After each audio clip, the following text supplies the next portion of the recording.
But first up tonight, look, there are many cross-border anomalies emerging in this COVID madness which is dividing Australia. Medical emergencies, people wanting to return to their home state to attend funerals or see their loved ones. If Annastacia Palaszczuk wants to turn the October 31 election in Queensland into a referendum on coronavirus, let's examine the way her government is treating people right now.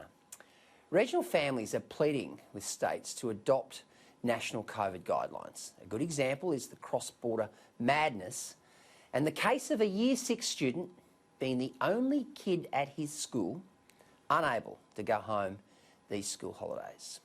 Now, this heartless way that these exemptions are being denied is a national disgrace. Now, despite not living in a coronavirus hotspot area, Justine McNally's son Henry Maunder, who's only 11, he's a boarder in Year 6 at Toowoomba Anglican School. Now, he's the only student at the school unable to get home to his family's northern New South Wales property for holidays. Does that seem fair on an 11-year-old? Does that seem compassionate on an 11-year-old? Now, his family lived 35 k's from Moree, which was added to the travel bubble last week. However, the family lived 10 k outside the postcode exemption limit. Now, Moree has had 0 coronavirus cases for 4 weeks.